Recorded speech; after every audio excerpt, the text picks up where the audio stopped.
علم القرآن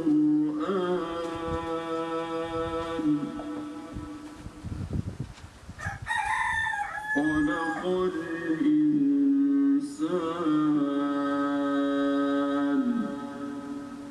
علمه البيان.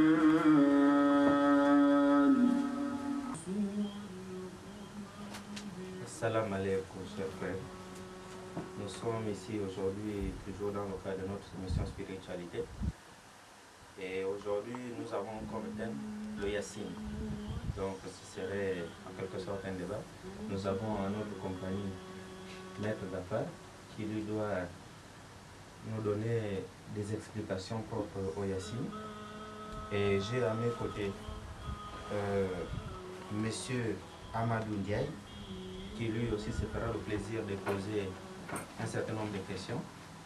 Et nous avons à la réalisation Karim Abdoul. Donc, Maître Gafar, bonjour. Oui, assalamu alaikum. Bon, avant de commencer même de parler de Yassine, je dois d'abord lire un certain nombre de passages ici-là, que vous aurez peut-être l'occasion de commenter. Et ce passage concerne essentiellement l'islam. L'islam, c'est la soumission à Allah et son prophète Mohammed, que la paix, la bénédiction soit avec lui. Il n'y a pas de contraintes en l'islam, c'est-à-dire qu'on ne force personne à être islamisé. C'est-à-dire que même son esclave, nous prenons toujours l'exemple d'Abu Bakr, qui disait à ses esclaves que c'est lui qui s'est converti sera plus élevé que les autres. Un autre passage qui concerne le djihad, contrairement à ce que les gens croient, on dit le djihad est la lutte contre la passion, pour que l'esprit puisse gouverner l'âme et que la conscience devienne maître. Puisque l'esprit ne viole pas la loi, c'est-à-dire qu'il est divin. L'âme est charnelle, animale et gouvernée par sa passion. Le fanatisme. Le fanatisme religieux n'est autre qu'une attitude qui masque, dissimule un manque de foi. C'est pour dire qu'un fanatique est donc irréligieux. Dans l'islam, le suicide est interdit, quel que soit le degré de problème auquel nous sommes confrontés dans la vie. C'est donc l'une des raisons qui a amené l'islam à interdire aux Arabes d'enterrer leurs enfants-filles vivants. C'est vrai, ce sont des choses qui ont existé dans le temps, bien avant l'arrivée de l'islam. Donc, nous musulmans ne devons pas confondre ou ne devons pas mélanger l'islam à nos coutumes, car l'islam est avant tout une religion de paix. Les anges. Lorsqu'on parle des anges, ce n'est pas que nous les adorons, mais nous les invoquons. Par exemple, un ange qui gouverne aujourd'hui, nous disons ceci. L'Éternel, qui égale à Allah, t'a donné en régence, nous venons à toi pour que tu nous insuffles la vertu de la tolérance et la capacité d'excuser l'incompréhension dont nous sommes l'objet de la part des autres et même les mauvais traitements. Fais de nous des hommes bons et doux, gentils et capables de clémence. Que le riche partage ses richesses avec le pauvre. Que celui qui possède l'abondance du cœur porte secours à son frère angoissé ou dans la solitude et qu'il advienne enfin. Maître Gafar, c'était donc là quelques passages et c'est juste en quelque sorte des critiques par rapport à ce que nous vivons quotidiennement dans notre société. Parce que certains se disent que être musulman, c'est une obligation, ou bien que on doit nécessairement être musulman, alors que ce n'est pas vraiment une contrainte. Oui, vous l'avez bien situé là. C'est l'exemple que vous avez vu là, c'est l'exemple d'Abou Bakr Siddiq, le calife du prophète sallallahu alayhi wa sallam. C'est lui qui a dit à un de ses esclaves, il a dit à ses esclaves que celui qui devient musulman, qui se convertit à l'islam, aura une bonne place. C'est-à-dire, il serait plus honoré que les autres. C'est pourquoi il n'y a pas de contrainte en religion. Et comme tu l'as dit, il ne faut pas mélanger la religion avec le coutume. L'islam déjà, l'islam, il y a l'islam dedans, la paix, la soumission à Dieu. Donc l'islam, normalement, ce n'est pas une religion de violence. Quel que soit le problème, nous allons nous entendre. Ouais, donc, tu as si bien. Pour aujourd'hui, nous allons parler sur le Yassine, la sourate Yassine. Et que Dieu nous en préserve. Je vais essayer de vous édifier de ce que Dieu m'a donné, puisque les gens parlent du secret, du secret, du secret. Vous voyez? Nous allons essayer de déterminer, de dire ce que c'est que le Yassine, pourquoi Dieu l'a mis, ainsi de suite. Maître Gafar, excusez-moi, je crois qu'on devrait revenir un peu sur le point djihad. Parce qu'il faudrait que nos frères comprennent qu'est-ce que c'est le djihad. Oui, le djihad, ouais, c'est jusqu'après la guerre sainte qui veut dire, les guerres quand on parle même, les musulmans étaient même peu nombreux et n'ont même pas assez de moyens, c'est des démunis. Même Bilal qui fait l'appel au prophète, c'était un esclave. Donc son propriétaire le menaçait. Un parmi les gens du prophète sont obligés d'aller payer Bilal là. Donc maintenant c'est eux-mêmes qui les ont perturbés jusqu'à ce que Dieu les a dit de quitter la Mecque. Le musulman n'avait pas de force pour faire la guerre contre eux, c'est eux qui les agressaient. Mais après la guerre, ils se sont réconciliés, la sourate de la victoire est descendue pour le prophète. Ils ont accepté pour que le prophète puisse venir à la Mecque faire le pèlerinage. Donc, après la conversation là, le prophète il a dit que la petite djihad est terminée. Maintenant, il reste la grande djihad. Les gens se sont étonnés, ils disent, mais la grande djihad, comment encore? Dans ce qui vient de se passer, les gens, ils ont tué parmi eux-mêmes, ont tué parmi les autres, ils ont fait esclaves. Mais quelle grande djihad encore? Il dit le djihad là, c'est pas ce que les gens disent aujourd'hui. C'est le djihad du cœur, de la passion, de l'intérieur. De lutter contre la passion. C'est pas parce que vous voulez faire ça que vous allez le faire. Il faut penser que ce que vous voulez faire là, est-ce que ça correspond à la volonté de Dieu? Ça correspond à la loi de Dieu. Le problème du suicide là, Dieu a interdit le suicide personnel même que ce soit votre pauvreté. La plus forte raison de se suicider pour aller tuer encore des innocents. Là, tout ça, c'est le pas islamique. Alors, nous l'avons aussi bien dit dès le départ que le thème choisi pour aujourd'hui était le Yassine. Donc, Maître Gafar, avant de rentrer dans les détails du Yassine, il faudrait que vous nous donniez l'explication même du mot Yassine. Oui, Yassine. Vous allez m'excuser, il y a des gens qui disent que Toa, Yassine, Alif, Lamim, Dieu sait ce qu'il a caché dedans. Oui, il a caché. Mais Dieu nous a dit, pourquoi il nous a créés? Il nous a créés pour qu'on puisse le connaître. Ouais. Et chaque lettre alphabétique arabe a ses numéros mystiques et ses significations. Le Ya veut dire déjà l'appel.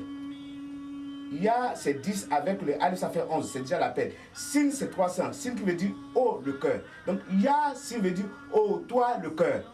Et le Yassine, c'est le 11e nom du prophète sallallahu alayhi wa sallam. Le prophète sallallahu alayhi wa sallam, il a 201 noms. Le Yassine, c'est le 11e nom. Donc Yassine veut dire oh toi le cœur. C'est pourquoi les musulmans aiment dire que le Yassine, c'est le cœur du Coran. Pourquoi c'est le cœur du Coran? Voilà l'explication aujourd'hui. Et le Yassine est le cœur du Coran. Et le cœur de Yassine est si salam qui veut dire Yassine. Si vous voyez déjà le Yassine dont je parle là, la phrase qui suit, le verset qui suit, Dieu dit, Wal Kourian al-Yakim. Dieu dit qu'il jure avec le Coran. Et il précise encore, il dit, il n'a qu'à la mine de Mousseline. Il parle de qui? De Yassine, qui dit, le Yassine là, toi tu es compte parmi les envoyés, les prêcheurs. Allah, Sirat Moussa, il veut dire que tu es sur le droit chemin. C'est Dieu qui confirme ça au prophète sallallahu alayhi wa sallam. Il confirme encore, quel jour encore, que toi tu es un envoyé. Donc, Et quel que soit le niveau spirituel de quelqu'un, quel que soit le niveau intellectuel de quelqu'un, quel que soit là où du milieu qu'il est né, il y a un morceau de chair sur quelqu'un. Quand le morceau de chair est bon, tout le corps est bon. Et le Yassine, c'est le cœur du Coran. Et ça peut aider beaucoup à changer le cœur de quelqu'un. Et parmi toutes les sourates, après la Fatiha, qui est la mère du Coran, parce que la Fatiha, c'est une charge qu'on se décharge sur Dieu. Le prophète sallallahu alayhi wa sallam, si vous n'êtes pas au courant, vous allez demander, il a exigé à tout musulman de mémoriser la sourate Yassine. Et c'est pourquoi il dit. Maître, pourquoi en réalité le prophète Mohammed a-t-il demandé aux musulmans de mémoriser le salut? De quel salut s'agit-il?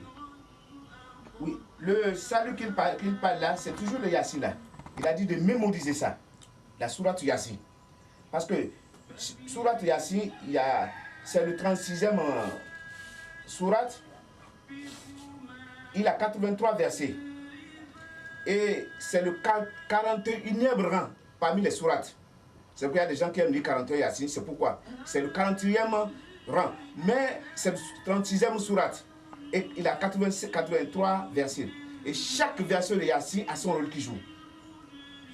Bien que le Coran a 6000 et quelques versets, et chaque verset est mystique. Mais pour le Yassine, c'est autre. C'est le cœur même. Et quand le cœur est bon, tout le corps est aussi bon. Maître, nous continuons toujours avec notre série de questions. Maintenant, après que vous nous ayez donné des explications sur le Yassine, donc qu'est-ce que le Yassine, mais maintenant, comment fonctionne en réalité le Yassine? Oui, les fonctions de Yassine, ça a trop de vertus. Parce que Dieu a dit, il n'y a pas de maladie sans médicament. Il n'y a pas de problème sans solution. Ce qu'elle est, qu'il faut chercher à connaître.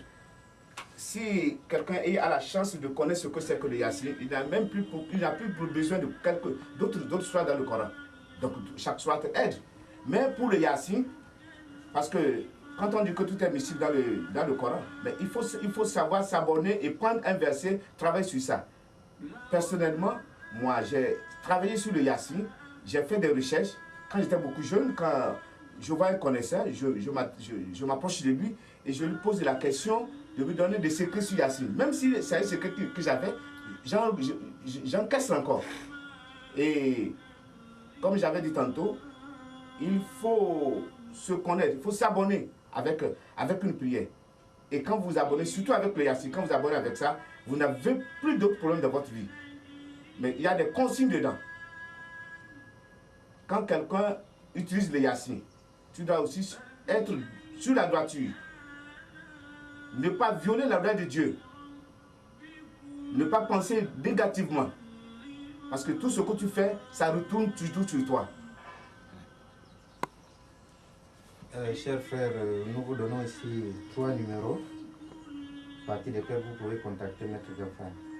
Parce que certaines personnes peuvent ne pas être satisfaites à travers ces explications, mais le mieux serait de se rapprocher de lui. Donc pour cela, nous avons le 06 23 60 83 07 73 16 37 05 93 93 19.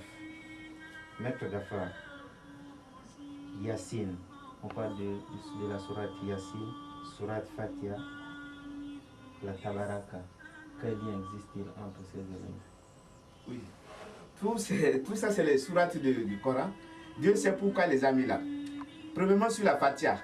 La Fatiha, c'est la mère du Coran. Et la Fatiha, elle est divisée en 7 versets. 7 versets qui correspondent aussi aux 7 jours de la semaine. Et Yassine aussi est divisé en 7 moubines. Les 7 moubines aussi correspondent aussi aux 7 jours de la semaine. Et pour Tabaraka que tu as dit, Tabaraka, quand on ferme avec le Yassine, on ouvre avec Tabaraka. Parce que dans Yassine, il y a 4 arhamanu qui correspondent aux 4 points cardinaux et 3 Allahu. Et dans Tabaraka aussi, il y a aussi 4 arhamanu et 3 Allahu. Donc quand on attache avec le Yassin, on détache avec Tabaraka. Il y a un système de le lire.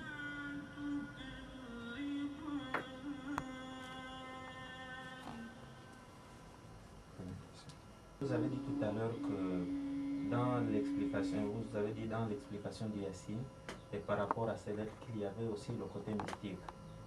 Est-ce que vous pouvez nous faire une brève démonstration? Parce qu'il faudrait que les gens comprennent comment est-ce que ça marche pour aboutir par exemple à un nombre X limite. La question que tu as posée, oui. Mais tout est mystique dans le Yassin. C'est que là, tout est mystique dans le Yassin. Donc, si c'est pour une démonstration, je peux commencer. Oui. Comme j'avais dit tantôt, le Yassin a 7 modules. Et qui correspond aux 7 jours de la semaine, qui est égal à 7... oui. Et comme la Sourate Fatiha aussi a 7 ayats. Oui.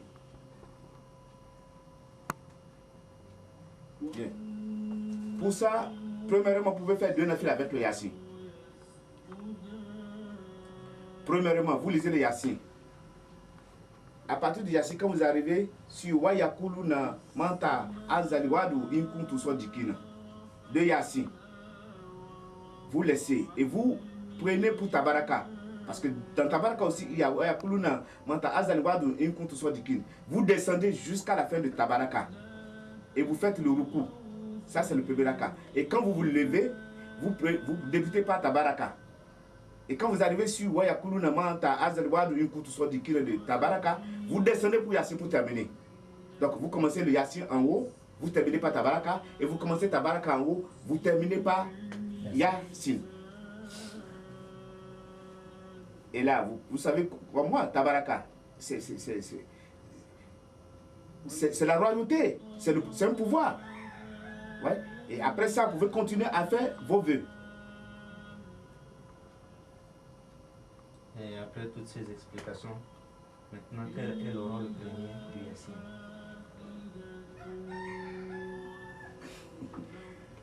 Oui, le Yassin, comme c'est toujours le cœur du Coran. Oui, on dit le Yassin. Quel est le rôle premier du Yassin? Parce que il y a des passages où on dit que le Yassin a dans ces versets un rôle aussi mystique.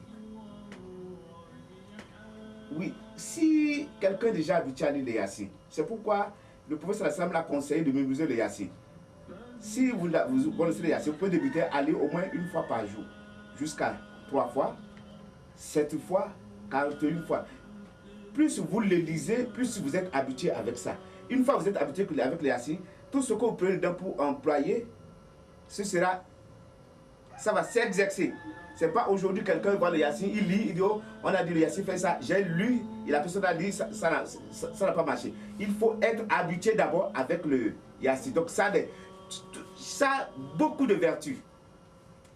Regardez, par exemple, vous voulez sortir de la maison, ou bien vous avez un rendez-vous, ou bien vous voulez aller à quelque part, vous avez peur, ou bien quelqu'un vous a invité que vous avez peur, ou bien vous voulez sortir, vous avez la chair de poule, tout ce que vous pouvez avoir.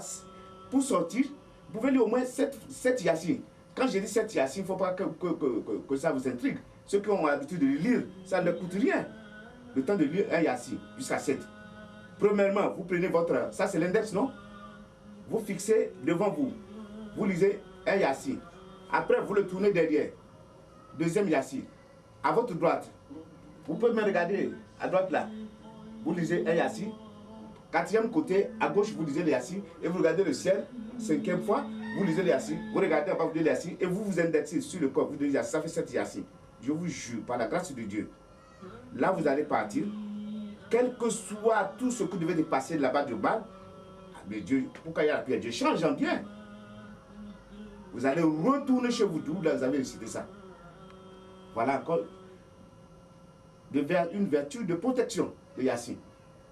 Et Yassin, quand vous avez l'habitude de lire, il ne faut jamais souhaiter, il ne faut jamais avoir des idées maléfiques. Et quelqu'un qui lit Yassine, on ne peut pas l'attaquer. Et le Yassine, quand vous le lisez, celui qui a l'habitude de lire le Yassine, je vous jure, par la grâce de Dieu, il peut mourir sur une chaise. Ça dit sans fin de mouvement. Dieu enlève l'âme de quelqu'un qui lit le Yassine facilement. Vous allez le voir comme s'il dormait. Ça, c'est ce que Yassine empêche de ne pas mourir. Mais le jour où la personne va mourir, l'âme quitte le corps facilement. Sans mouvement. Sans vomir, sans toutes les mauvaises vertus que la personne a à la sortie de l'âme. Le lecteur de Yassine n'aura pas tout ça. Dieu lui enlève l'âme, c'est-à-dire l'ange de la mort vient lui enlever l'âme facilement. Il peut causer avec vous et vous allez croire qu'il dort et puis c'est qu'il est déjà parti. Ça c'est la grâce toujours de Yassine. Oui, parce que aussi, si l'on s'en tient au rôle premier du marabout, si l'on s'en tient au rôle premier du marabout, on sait qu'il y a certains marabouts qui utilisent le Coran, donc ces versets du Yassine, pour faire jeter de mauvais sorts aux autres. Oui, ceux qui prennent les versets de Yassine, ou bien le Yassine pour jeter le sort aux autres, ce n'est pas les gens abonnés à Yassine. Quelqu'un qui est vraiment abonné à Yassine, son cœur va changer, mais nous n'avons même pas envie de faire de mal à quelqu'un. Et quelle que soit votre raison, quand quelqu'un fait le mal, il y a le retour à l'envoyeur. Parce que vous allez faire, quelqu'un n'a même pas raison de faire le mal. La personne à qui vous voulez faire le mal, parce que vous avez fait quelque chose. Et vous voyez la personne là, vous ne voyez pas Dieu. Et si quelque chose vous arrive, c'est parce que Dieu voulu que la chose vous arrive. Donc vous n'avez pas la raison de faire le mal à quelqu'un. Vous n'avez pas la raison de faire le mal à quelqu'un. Quel que soit ce qu'il va vous faire. Vous n'avez pas à juger. Ne jugez pas, vous ne serez pas jugé. Maître, une question vous concernant vous-même par rapport à vos travaux. C'est que vous avez fait des recherches. Dans tout travail, il y a un côté théorique et un côté pratique. Avez-vous déjà une fois mis en pratique ces versets du Yassine concernant quelconque problème? Oui, ça c'est une bonne question. Je ne sais, moi je ne fais qu'utiliser le Yassine. Tout ce que je fais dans ma vie c'est le Yassine. Je n'ai même plus aller, je n'ai pas besoin d'aller ailleurs. Et c'est pourquoi quand quelqu'un vient me voir, il a des problèmes, moi je ne peux même pas dire à quelqu'un va lire le Yassine. Je lui demande quelle prière il a l'habitude de faire. C'est à partir de là que je peux le conseiller. Mais s'il me dit qu'il fait le Yassine, je dis d'accord, si c'est comme ça, donc fais comme ça, fais comme ça. Le Yassine a beaucoup de choses. Et ça a beaucoup de vertus. Tout d'abord même, si quelqu'un a un problème, j'ai un ami qui m'a donné le secret là, il est déjà décidé, paix pour son âme. Et j'ai redonné ça à un autre ami aussi, qui est paix aussi pour son âme. Lui aussi, il m'a redonné ça, en m'expliquant ça de plus. Qui veut dire, tout d'abord, si vous avez un problème qui vous écoeure, la nuit, aux heures tardives, vous vous levez, vous faites une nafila, de votre manière, n'importe comment vous voulez. Et après ça, vous arrivez, quand vous lisez le Yassine, vous arrivez sur le premier mobile, vous faites le sujoud. Vous lisez, là, il a un tasouba, il est contre 41 fois. Vous faites votre vœu. Vous revenez en arrière. Vous retournez sur encore le Yassine. Vous arrivez sur le premier mobile, vous ne vous arrêtez pas. Vous continuez sur le deuxième mobile. Au deuxième mobile, vous répétez encore, là, il a un tasouba, il est contre 41 et vous faites le sujoud. Là, c'est bien bon de faire le sujoud et de réussir ça sur le sujoud. Et vous faites encore votre vie. Vous retournez encore en arrière jusqu'au 3e, 4e, 5e, jusqu'au 7e mobile. Et c'est bon de répéter, il faut répéter ça au moins 7 fois. Et 7 fois, c'est bon. Si jusqu'à la 7e fois, les vœux ne sont pas exaucés, c'est bon aussi de continuer jusqu'à 41 fois. Et si dans le cas contraire, si les vœux ne sont pas aussi acceptés, je conseille à la personne de continuer à lire. Parce que quand vous faites un vœu et que le vœu n'est pas exaucé, ne croyez pas que pour vous, ce n'est pas exaucé parce que vous n'avez pas encore vu le résultat. Et c'est que la prière que vous faites là, ça entraîne d'arranger autre chose que ça. Mais quand vous découragez, et celui qui n'a pas de courage n'a rien, vous allez continuer 7 jours, après 7 jours, 41 jours, après le 41e jour, vous continuez. Et ça devient habitude, vous serez habitué, et Inch'Allah, Dieu va exaucer le vœu. Et en plus, il faut avoir de la foi en plus. Bien que vous avez déjà la clé vibratoire qui peut faire démarrer, qui fait déclencher, il faut aussi avoir la foi. C'est là où surgit aussi une autre question, le problème de foi. Prenons le cas d'une personne qui ne prie pas, disons qui ne croit pas en Dieu. Et que cette personne vient vers vous étant malade, vous allez utiliser certes les versets du Yassine. Est-ce que pour cette personne qui ne prie pas, qui ne croit pas, vous avez une technique appropriée pour que cette personne puisse vous aider à accomplir le travail, ou bien en faisant ces prières, si la personne ne prie pas aussi, ou bien n'a pas de foi sur ce que vous faites, elle ne va pas guérir. Bien. La personne qui ne prie pas, je vous pose aussi la question. Musulman ou non musulman? C'est ça que je vais vous poser. Musulman ou non musulman, pareil. Bien, d'accord. Vous savez, vous êtes là, Idrel. Chacun a son rôle dans la vie. Bien que le prophète, Père bénédiction de Dieu, soit avec lui, il a dit, tout celui que vous voyez devant vous, c'est votre maître. Chacun a son degré spirituel aussi dans la vie. Chacun a son rôle. Quelqu'un vient vous voir, il vient nous voir, il croit ou pas, ce que Dieu va faire, Dieu va le faire. Dieu le fera. Et qu'est-ce qu'il fait aussi des gens croire? C'est des choses comme ça. Quand vous lui faites ça, quand ça réussit, il dit, ah, donc il y a des choses. Ce qui est déjà bon est que, c'est pas que nous savons quelque chose, hein, d'accord, moi, je ne connais rien. Mais d'un côté, on demande à Dieu que celui qui vient vers nous, que Dieu exauce ses prières. Ce n'est pas nous qui le faisons exaucer. C'est pourquoi moi j'ai des principes que, depuis mon jeune âge, si quelqu'un vient me voir, je ne peux pas lui dire, amène-moi telle chose. Je suis quoi? Ce n'est pas moi qui vais faire exaucer la prière. C'est comme une maladie. Vous pouvez soigner la maladie, mais pour guérir, c'est Dieu qui guérit. La personne croit ou pas, Dieu va exaucer. Seulement si la personne aussi qui veut prier n'a pas la clé vibratoire, si tu as la clé, ça, Dieu va exaucer. Pour ça, ne vous inquiétez pas. Maître, une autre question qui va plutôt susciter votre réaction. On dit le Coran est sacré et le Yassine constitue le corps du Coran.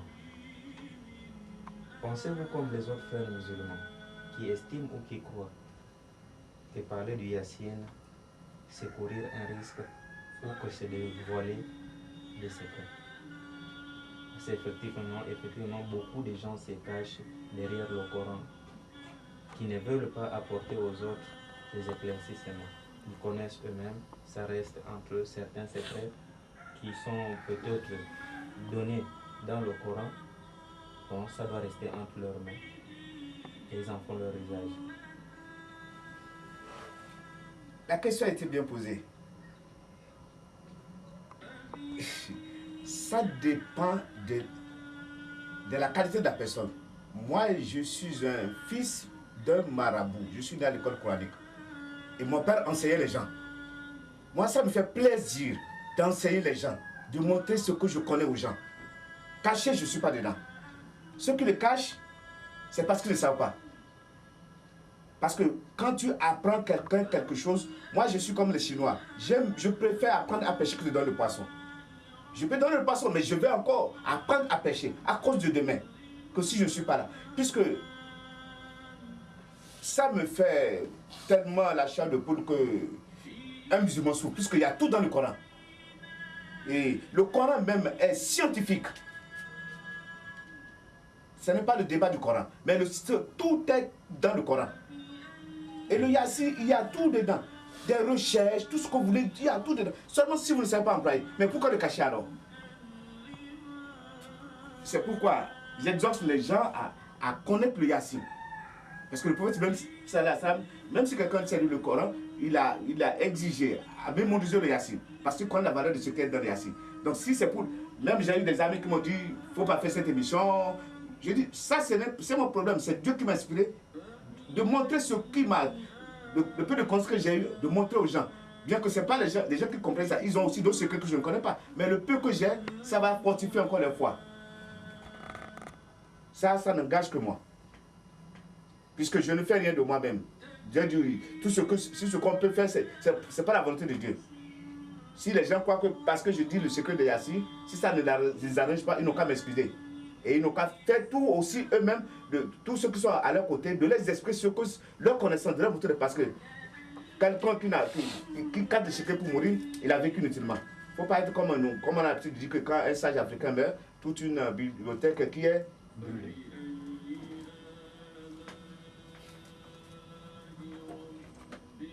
Avec le Yassi, soigné. Est-ce que vous pensez que la consultation est possible avec le Yassi? Oui, la consultation est possible avec le Yassi. Il y a consultation et consultation. La consultation, comme ce que j'ai parlé avec vous, tout à l'heure, tout ce que nous voulons entreprendre, il est permis de, je peux dire le mot consultation, de vérifier d'abord avant de le faire. Même le mariage, le travail, entreprendre un travail avec quelqu'un, faire quelque chose. Mais dans le temps du prophète sallam, il nous a conseillé de voir à peu près l'avenir de la chose, même le mariage. Là, c'est le mot consultation que nous allons dire, mais on appelle ça istiara. Il y a une sorte de prière, on le fait la nuit, et vous allez voir le résultat, vous allez rêver, et vos rêves, vous allez voir les maîtres, ils vont vous expliquer si vous n'avez pas la compétence sur ça. Il y a des fois, vous voyez quelque chose de blanche, verte, noire, rouge, ou ça dépend de la couleur. Et il y a des gens avec leur degré spirituel, Dieu peut leur montrer ça clairement. Et la plupart des rêves, ça dit le contraire. Quand quelqu'un en rêve, il pleure, ça peut être là, c'est même la joie. Il y a des gens, quand ils dansent dans les rêves, c'est le malheur. Il y a des gens que leur degré spirituel, ça fixe directement sur l'objet. D'accord. Et le Yassi, la plupart des gens, je ne sais pas avec qui j'avais que ça tout dernièrement, les vraies consultations, ben, si quelque chose est caché, avec le Yassi, on peut le voir. Tout d'abord, le mot Moubinou là, son explication c'est explicite, quoi, clair, clairvoyant. Et comme dans le Yassi, il y a 7 Moubines, les lecteurs de Yassi, ou ceux qui savent de Yassi, voilà un secret que j'ai délivré maintenant. Si vous avez un problème, que vous ne savez pas comment il faut faire, et vous voulez consulter, parce que la consultation, quel que soit le degré de la consultation, quelle que soit la connaissance de quelqu'un dans la consultation, le plus grand défaut de la consultation est que, bien que les musulmans aiment parler de l'alcool, ne buvez pas, de l'adultère et du vol, bien que c'est des péchés. Mais il y a un grand péché que les gens méprisent, c'est le mensonge. Quelqu'un qui ment, même ses propres rêves ne vont pas lui dire la vérité. Et quelqu'un qui ment, même s'il a appris n'importe où, il a appris d'un grand cheikh, d'un grand wali, d'un grand maître, à consulter, quand il ment, ce serait fausse. Si vous savez que vous ne mentez pas, pour consulter avec le Yassi, consulter, ça dit le istiara. Parce que je dis et je le dis, moi je ne consulte pas. Je ne consulte pas, mais je peux vous apprendre à consulter. Si vous êtes sincère avec vous-même, vous allez découvrir vos propres secrets, vos propres défauts et tout ce que vous voulez, tout ce que vous cherchez. Comment consulter avec le Yassi? Consulter avec le Yassi, c'est que vous lisez le Yassi. Quand vous arrivez sur le premier mobile, mobile c'est déjà la valeur mystique de mobile, c'est 102. Parce que M c'est 40, Ba là, Bi là, c'est 2, le Ya là c'est 10 et le Nun là c'est 50. Ça fait 102. Quand vous avez sur le premier mobile, vous dites Ya Moubin, Ya Moubin. Dieu qui est le clairvoyant. Dieu qui est le clairvoyant. Et vous évoquez votre vœu et vous récitez encore 100.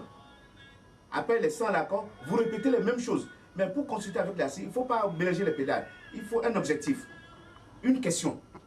Le Yassi aime baser sur une seule question. Là, après les 100, il y a Moubine aussi, vous récitez encore, vous dites votre vœu et vous retournez en arrière. Sur le Yassi, vous allez au premier Moubine, vous continuez.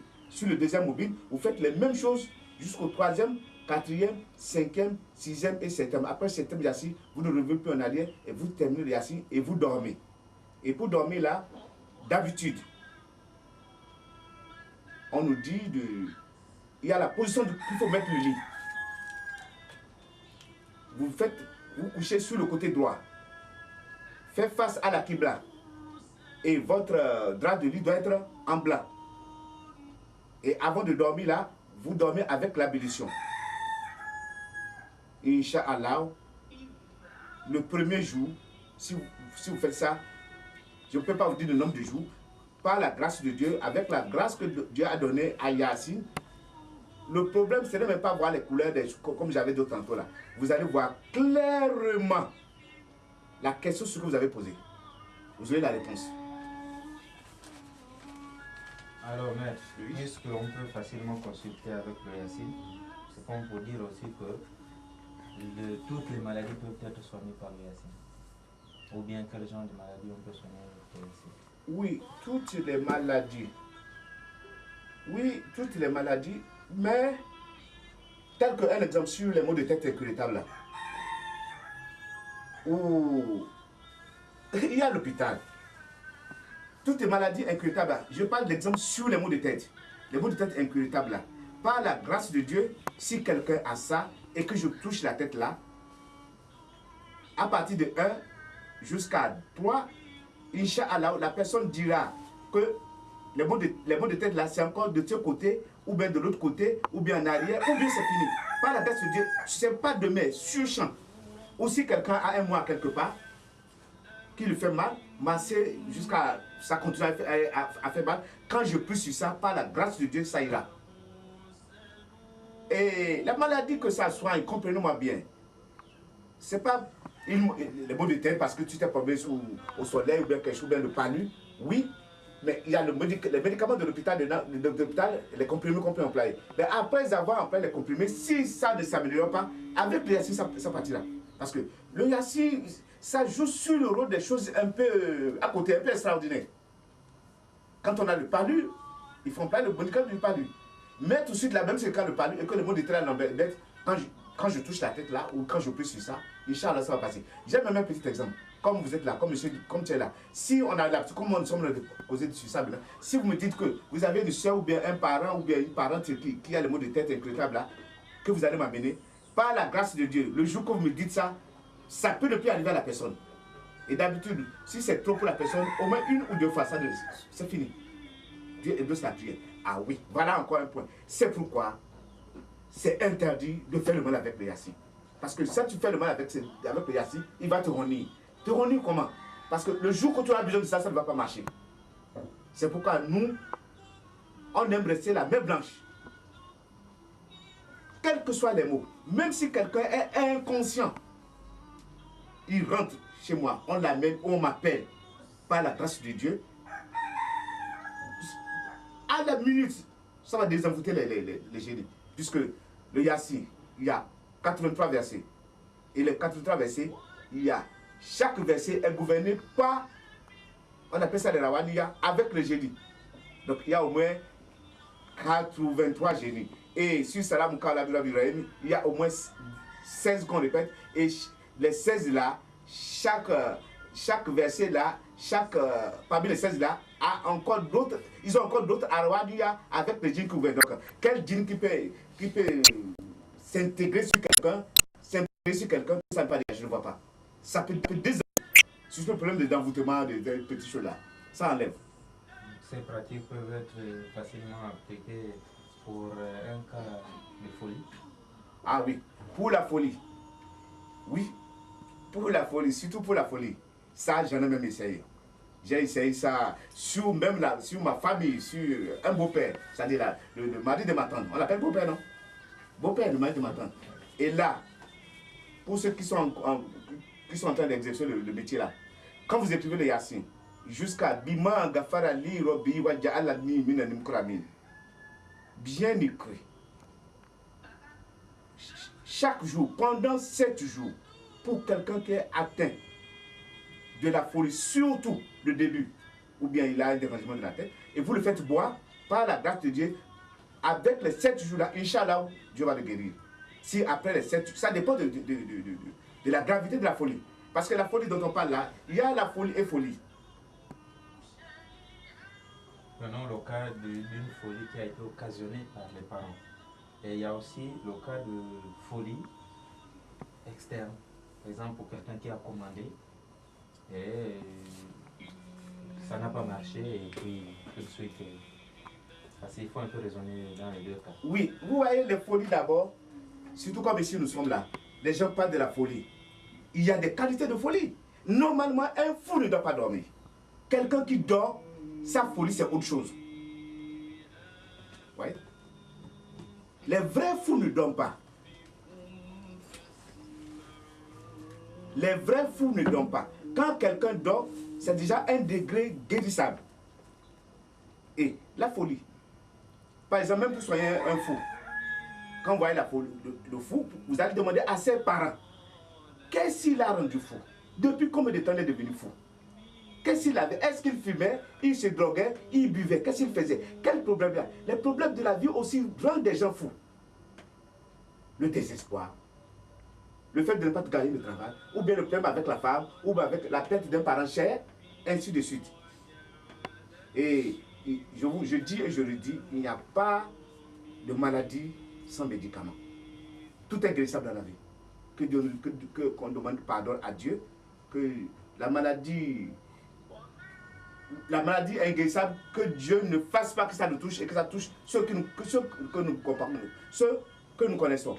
Et que n'importe quelle maladie qui s'approche de nous, que Dieu nous aide à les guérir.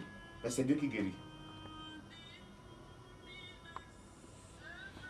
Assalamu alaikum, Maître Gafar. J'ai une question à vous poser sur Yassine. Parce que j'ai vu, quand les gens lisent Yassine, après avoir lu Yassine, il faut faire un sacrifice. Que ce soit un mouton ou bien quelque chose. Je voulais savoir le pourquoi.